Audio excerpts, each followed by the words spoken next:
If your hose faucet is leaking all over the place when you turn it on, stay tuned, I'll show you how to fix it.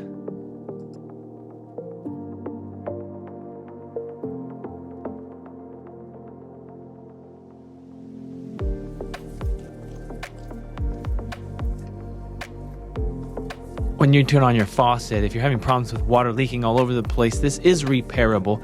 This type of faucet is an outside hose faucet that they refer to as frost-free or freeze-resistant. This is a Woodford brand. There are different brands, but they all kind of have the same components. This one's leaking from the vacuum breaker, so I'll show you how to fix that, but I'm going to show you also how to fix the other parts.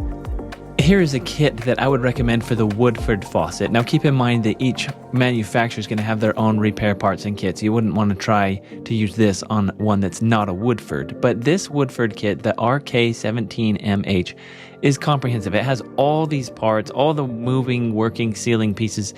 And so when you buy this, you can repair everything that could go wrong with the faucet other than the faucet itself. And that's what I recommend, because look, it's $20. And, if you're going to take it apart to fix something, you might as well fix everything. That's what I've learned in service plumbing. So anyway, this kit's good. If all you have is a leak out the top of the faucet, it's mainly the vacuum breaker. So we have this other kit. This is the RK101VB. It has the vacuum breaker. That's just a backflow prevention device. It's a safety thing. But they do come leaking. There's just a little rubber washer and a plunger in there that go bad. Pretty easy to repair. I'll show you in the video here, but look at this again. It's like $6, and in my mind, if you're going to pay a little bit more and repair everything, that seems to make a lot more sense than just buying this, but you can do whatever you want. I will leave some links in the description below for these part kits if you care to look at that. First, what I've done is gone into the house and shut off the water, drain it down, and then I'll take off the handle. Usually you can do that with just a simple screwdriver. Once you get the handle off, there's a packing nut behind there. That's what seals it up so that when you turn the handle on, you don't get water coming out the handle. That part can also leak, so I'll show you how to replace those. But there's packing in there, and sometimes it's hard to get the stem out. The stem is what reaches all the way into the faucet and turns it on and off, so occasionally I'll put the handle back on just to be able to pull the stem out, and that helps a bit. Now, it's normal for some water to be coming out of here. It's just draining out what's left inside the wall there. This one got a little stuck coming out. With a little bit of wiggle work, I was able to work that free. There's a washer in there that's kind of holding it in place. But then I'm going to take off the vacuum breaker. There's a cap on top, so I just use a flathead screwdriver and pop that off, which is kind of fun when it flies. The next part of the vacuum breaker threads in, so I'm just using a pipe wrench. It's plastic, so I don't want to go too hard on it, but give it a little twist, and then it'll come out pretty easy. So I get that plastic top piece off of the vacuum breaker. And then inside of there, there's a little plunger. I've got to remove that as well. This one was actually stuck in there. So as I'm pulling it out, you can see why it's leaking. The plunger moves up and down inside of that vacuum breaker assembly. And when the water turns on, it seals up. But you can see this one, the washer's all worn out. And that's exactly why it was leaking all over the place. So we'll replace that, and it should be a lot better off. Here's a new one. You can see the washer's in better shape. So that's what we'll be putting back in its place. This is a new piece for the top. That's going to thread down over the plunger. Another look at the plunger. You can see it's got the washer. That goes in, and there's a little pin that has to fit right in the center. If you mess this up, it's going to leak all over the place. So you got to make sure that that plunger with the pin facing up threads right into that top piece, kind of a bushing that threads down into the faucet. These are plastic, and so once again, these are plastic. So when you're dealing with plastic threads and metal threads, you want to be careful not to force it or cross thread it. I like to put just a little bit of pipe dope and a little bit of tape.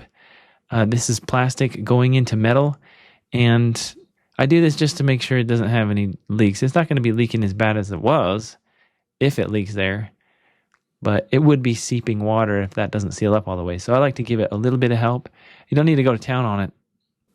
So I've been calling it a plunger. I guess this little thing that goes in there is also called a float, for the fact that when the water's on, it pushes upwards, so it floats up, and that's what seals it off so it's not leaking water out the top when the hose is on. So I'm going to set it right down inside of there. It has to be centered. There's a hole in there where the water's going to flow through. But you can see this has to sit right in the center with the stem looking up. The red washer is facing up.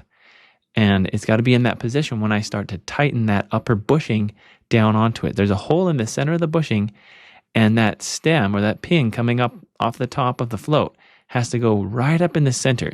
Now, if I don't get that right, I can damage it, or if it won't seal. And as I was tightening this one in, I could see that I was not getting it right in the center. The stem wasn't coming right up into the center of the bushing. And sure enough, I pulled it out, and look at this. I bent it. Oh dear. That's no good. This one wasn't destroyed, so I bent it straight, and I was like, well, let's try this again. And watching really closely, trying to make sure that pin goes right up in the center of that bushing. This time it started to go. And so I like to use a needle nose. There's kind of a crosshair across the top that I can use to tighten that down. Probably don't want to wrench too hard on this, but just get it snug, and that should seal it up and repair that vacuum breaker leak. Next, I'm going to replace the washer that's in the stem. I've got to get the old one out. Now, if you have a faucet that's constantly dripping or seeping or running all the time, then it might be this washer. And this washer pushes against the seat in the back of the faucet. A seat is just like a brass surface, and that washer pushes against it to seal. So if the washer goes bad, it will leak. Or if the seat goes bad, it will leak. And you might take the time to look in there with a flashlight and see if the seat's okay. Most of the time, if you just replace the washer, that's going to stop the leakage. And it can be a little bit of a trick getting this apart. There's a screw that holds the washer in, and it's down inside of that kind of cylinder assembly that threads in and out in the back of the faucet.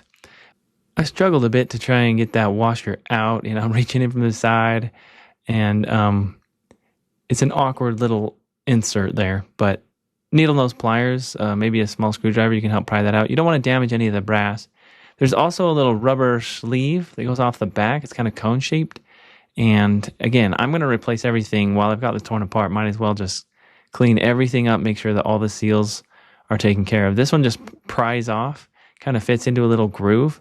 So I can pry that back, slide it down off of the stem, and replace that. So now I have all the old parts cleared off of the stem. I'm going to start to, put the new stuff back onto it. I'll slide the rubber cone-shaped sleeve back over and push it in place. I need to make sure it sits into the groove where it was before, so I get that set in place. And then I'm going to work on getting the new washer in place. The kit comes with a new screw as well, so I'm going to use the new parts, push the new screw in. Similar to when I was trying to get these pieces out, it takes a little bit of work to get them back in. You don't want to force or damage anything, so be patient. It might help to push that screw all the way through the washer first, and then you can kind of get it to seat down inside of there. Once I get that back in place, I can tighten it together with a flathead screwdriver, and I don't want to torque too hard on it or damage the washer back inside of there, but it needs to be tight, because if it comes loose, that's going to be a problem later. You'll hear a lot of rattling, and it can damage that washer quickly, and then you're back to doing repairs again. So now I'm going to the other side of the stem. I'm going to replace the packing. There's a brass washer. You can see how that goes on. And then the packing. The packing is just like a rubber washer. It almost looks like a little wheel. It has kind of an indented side, and that fits over where that brass washer protrudes. But you can see how that just tucks right into the faucet, and that packing again is what seals it up. And the packing nut on the outside is what tightens that all together and ensures a good seal. So you kind of push those all in place and then tighten the packing nut, and that's going to create a good seal behind the handle.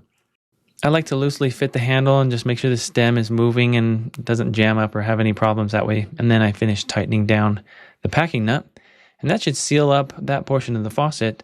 Now I'm ready to put the handle back on.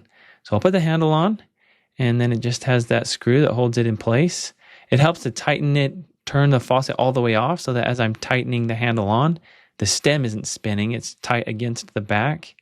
And so I'll get that set and then push the screw in, tighten that into place. At this point, I've got the stem back in, the handle's put back together. Things are looking pretty good. Now there is one more cap that goes over the vacuum breaker, but before I put that on, I like to test it. So I've gone and turned the water on the house. I'm just checking the faucet to see if it's running properly. And then I'm going to put a test on it, a pressure test. You can do this by putting a cap over the faucet or hook up a hose with some sort of a stopper on the end. I've got the hose sprayer in the off position so that when that water goes on, it's going to fully charge that hose and it's going to be pushing pressure back against that faucet. That's how you test the vacuum breaker and make sure that that's not leaking. So the hose is connected, the sprayer is in the off position, and I've turned this faucet all the way on. That's letting pressure, full pressure into there. You can see nothing's leaking from here. And just to prove it, I'm going to pull the hose off. You can see pressure inside the hose. Yeah, boy, I got myself, the camera, and everything wet because it was loaded with pressure. Now the faucet's in the off position right now. It is turned off. This is just pressure that's in the hose. But this is showing me that it's not leaking from the packing, it's not leaking from the vacuum breaker, and I can also just sit there and watch and make sure it doesn't drip when it's in the off position. And now that I'm confident that everything's good, I'm not leaking from the vacuum breaker, I put the cap on. My camera's blurred from the water that was spraying all over, and trust me, I got wet too. But this faucet is repaired, ready to go. Hopefully this has been helpful to you. Make sure to like and subscribe. Check out my other videos, and I'll catch you later.